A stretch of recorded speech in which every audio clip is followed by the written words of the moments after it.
जागतिक प्लास्टिक पिशवी मुक्त दिन आणि त्याच दिवशी अकोला जिल्ह्यातील मूर्तिजापूर शहरात प्लास्टिक बंदीच्या अंमलबजावणीचा फज्जा उडाल्याचं धक्कादायक वास्तव समोर आलं आहे.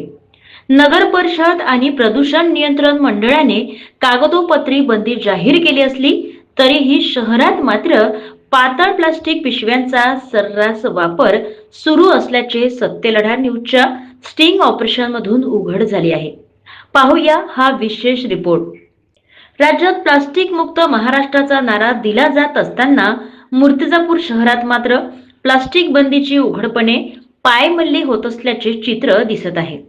जागतिक प्लास्टिक पिशवी मुक्त दिनाच्या दिवशीच सत्यलढा न्यूजने केलेल्या स्टिंग ऑपरेशनमध्ये आठवडी बाजार, किराणा दुकाने आणि फेरीवाल्यांकडून कमी जाडीच्या प्लास्टिक पिशव्यांचा सर्रास वापर होत असल्याचे समोर आले आहे. तर राज्य सरकारने पर्यावरण संरक्षणासाठी 50 मायक्रॉनपेक्षा कमी जाडीच्या प्लास्टिक पिशव्यांवर बंदी घातली आहे. मात्र मूर्तिजापूरमध्ये ही बंदी केवळ कागदावरच असल्याचं वास्तव दिसून येत आहे.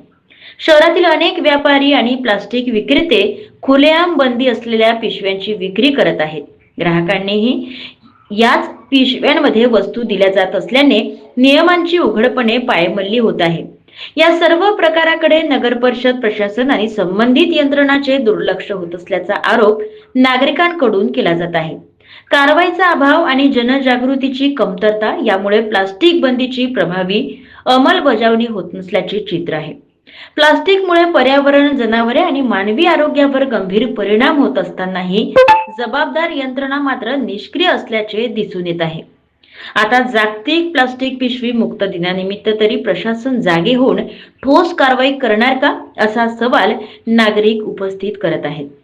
कागदोपत्री प्लास्टिक बंदी आणि प्रत्यक्षात प्लास्टिकचा मुक्त वापर या विरोधाभासामुळे प्रशासनाच्या कार्यक्षमतेवर प्रश्नचिन्ह निर्माण झाले आहे. आता संबंधित अधिकारी कारवाई करणार की ही बंदी केवळ घोषणांपुरतीच राहणार हे पाहणे महत्त्वाचे ठरणार आहे.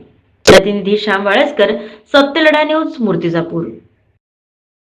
नाही, आम्ही एक पथक त्याच्यासाठी कार्यान्वित केलेलं आहे. त्याच्यामध्ये जवळपास 8 ते 10 लोक आहेत आणि ते दररोज संध्याकाळी किंवा मग दुपारी किंवा सकाळी असे व्हिजिट्स करतात आणि लोकांना फाईन सुद्धा करतात आणि लोकांना समजावून पण सांगतात, जे दुकानदार आहेत. आज आठवडी बाजाराचा दिवस असल्यामुळे कदाचित त्याचं प्रमाण वाढलं असू शकते. तर मी योग्य निर्देश देतो त्या पथकांना परत. नाही, माझं व्यापारी संघटनेला आव्हान आहे, की आपणच जर प्लास्टिकच्या पिशव्या न ठेवता साध्या पिशव्या, कापडी पिशव्या ठेवल्या, हां, तर त्याच्यात ₹1-2 चार्ज केले, तर लोकं द्यायला तयार होतात. म्हणजे प्लास्टिकच्या पिशव्या ठेवल्याच नाही, तर ते वापरायचा विषय येणार. राहिला विषय की नागरिकांना, तर नागरिकांनाही याच्यामध्ये दंडाचं प्रोव्हिजन आहे. तर त्यांना सुद्धा आम्ही दंड लावायला आता सुरुवात करतोय. हां. त्यांना पण प्रोव्हिजन आहे याच्यामध्ये. पहिला 5,000 चा दंड आहे, दुसरा 10, नंतर 25 आणि त्याच्यानंतर गुन्हा सुद्धा दाखल करण्याचे याच्यामध्ये प्रोव्हिजन आहे. तर ते मी माझ्या पथकाला आयडेंटिफाय करायला लावतो. जे मोठे विक्रेते आहेत, जे रिसेलर आहेत आणि त्यांच्यावर सुद्धा आम्ही आता याच्यापुढे इथून कारवाई करायला सुरुवात करतोय.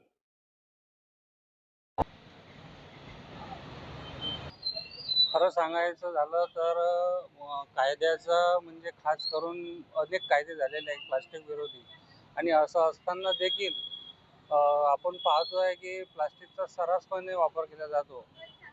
म्हणजेच याचा अर्थ हा आहे की माझी काय जबाबदारी नागरिक म्हणून म्हणजे इथं शासन, प्रशासन आणि नागरिक सगळ्यांची उदासीनता आहे. जोपर्यंत ही जनजागृती होणार नाही, प्लास्टिक विरोधी कडक अंमलबजावणी जोपर्यंत होणार नाही तोपर्यंत हा असाच वापर चालू राहील. एकीकडे प्लास्टिक स्वस्त पडतं आणि पिशव्या ज्या असतात, कागदी पिशव्या म्हणजे कापडाच्या पिशव्या ह्या महाग मिळतात. त्याच्यामुळे सामान्य व्यक्ती उदासीन आहे. तर याच्यातून काहीतरी पर्यावरणाचा समतोल राखायच्या दृष्टीतून काहीतरी कडक पावले उचलल्या गेली पाहिजे असं मला निश्चितपणे नगर परिषदची पण एक जबाबदारी आहे की त्या माध्यमातून जास्तीत जास्त जनजागृती झाली पाहिजे आणि काही समाजसेवी संघटना यांनी सुद्धा या गोष्टीला आपण समर्थन दिलं पाहिजे, जेणेकरून लोकांमध्ये जागृती निर्माण होईल. या ठिकाणी आपण गाडगे महाराजांची ज्या विचारांना आपण म्हणतो की कर्मभूमी आहे, त्या दृष्टिकोनातून स्वच्छताचा पुढाकार गाडगे महाराजांनी घेतलेला होता. प्रत्येक नागरिकांनी स्वतःहून या बाबतीत पुढाकार घेणं आवश्यक आहे. नागरिकांच्या जीवनाशी खेळ हा होतोच आहे. त्याचं प्रामुख्याने आता सर्वश्रुत आहेच, की प्लास्टिक हे मनुष्याला किती घातक आहे. जेणेकरून प्लास्टिकमध्ये खाणे, प्लास्टिकमध्ये आणणे, प्लास्टिकमध्ये देणे, त्यानंतर त्याचा विल्हेवाट जो आहे तो व्यवस्थित न होणे. जसं ते एकांतामध्ये जमिनीमध्ये गाडल्याच गेल्या पाहिजे, ते कुठेही फेकल्या जातात. त्यांनी नाल्या किंवा बऱ्याच ठिकाणी अडथळे होतात आपल्याला, हे दिसतातच. शिवाय जमिनीवर पडलेले असल्यामुळे ते जनावर सुद्धा खातात आणि त्यांना बाधा होतो. बरेचसे आपल्याला पाहायला मिळतात, व्हिडिओ पाहायला मिळतात. प्रत्यक्षात ते जनावरे पाहायला मिळतात, की त्यांनी ते शिकार झालेले असतात.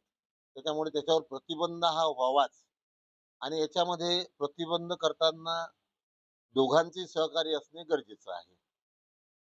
एक सरकार, शासन आणि दुसरं आम जनता. आम जनतेने त्याच्यामध्ये सहकार्य केलंच पाहिजे, की बुवा आपल्यापासून आपण सुरुवात करावी, तर हे घडेल. किंवा शासनाने त्यांना अ, वापरणाऱ्यांनाच दंड करावा, दुकानदारासोबतच, असं मला वाटतं. त्यात शंकाच नाही. हलगर्जीपणा केला जातो, टाळलं जातं, पाहून दुर्लक्ष केलं जातं. ते कुठे कुठे हेतुपुरस्सरही केलं जातं. कारवाई ही बिलकुल त्याचा वापर बंदच व्हायला पाहिजे. जेवढी सरकार मान्य आहे, ज्या मायक्रॉनमध्ये वापराव्यात त्याच वापरल्या जाव्यात.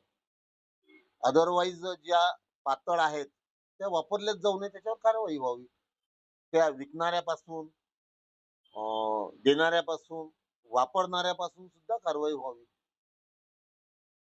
शोकांतिका ही आहे की बरेचसे ग्राहक हे पन्नी जर दिली नाही तर माल देऊ नका, असं सुद्धा पाहायला आपल्याला मिळतं. मग त्या वापरणाऱ्यावर सुद्धा कारवाई व्हावीच. ज्याच्या हाती पन्नी असेल त्याच्यावरही कारवाई व्हावी. म्हणजे त्यांच्यामध्ये जागृती होईल. नुसतं दुकानदारावरच कराल तर त्यांनी ते शक्य नाही. आजच्या या जगामध्ये, युगामध्ये प्लॅस्टिक हे सर्वात धोकादायक असा हा विषय आहे. प्लॅस्टिकचे विघटन होत नाही. प्लॅस्टिकचे विघटन होत नसल्यामुळे ते संपत नाही, संपुष्टात येत नाही. ते राहतात आणि त्याचे अनेक दुष्परिणाम मानवजातीला भोगावे लागतात. पर्यावरणाच्या संतुलनासाठी प्लॅस्टिकचा वापर बंद झाला पाहिजे, नष्ट झाला पाहिजे. नदीमध्ये आम्ही मागं नालासफाई केली होती आपल्या मूर्तिजापूर शहरामध्ये. त्यामध्ये तो नाला जो बंद झाला होता त्यामध्ये इतके प्लॅस्टिकचे पिशव्या वगैरे त्या ठिकाणी जमा झाल्या होत्या आणि त्यामुळे तो नाला बंद झाला आणि त्या नाल्याचं पाणी पूर्ण त्या परिसरामध्ये पसरलेलं होतं. प्लॅस्टिकचा वापर कमी झाल्यास अनेक फायदे आहेत. नदी नाल्यांचं हे जे असंतुलन होत आहे, पाण्याचा प्रवाह जो कमी होत आहे तो प्लॅस्टिकमुळे होत आहे. प्लॅस्टिक विघटनकारी नाही, प्लॅस्टिकचे विघटन होत नाही. त्यामुळे नगर परिषदेकडून प्लॅस्टिक बंदीबाबत कधी टांगा फिरतो, कधी या गोष्टी घडत असतात. पण त्याचे संपूर्ण ती प्रक्रिया थांबवण्यासाठी प्रयत्न केले जात नाही. मागे आपण अनेकदा टांगे फिरतात, हे करतात. पण आम्ही मागं त्यांना निवेदनही दिलं होतं की हा प्लॅस्टिकचा वापर बंद झाला पाहिजे. परंतु त्यांचं म्हणणं आहे की फॅक्टरीमधून माल येतो, आम्ही त्यावर काय करणार? त्यांचं म्हणणं असं आहे की हे जे प्लॅस्टिकची निर्मिती होत आहे ते सरकारनेच बंदी घातली पाहिजे, फॅक्टऱ्या बंद केल्या पाहिजे. त्यामुळे प्लॅस्टिकचा सर्रास वापर होणार नाही. आणि आपण बाजारामध्ये आम्ही मागं कित्येक वेळा लोकांना रेल्वे स्टेशनवरही सांगितलेलं आहे आणि आम्ही असं उद्बोधनही केलेलं आहे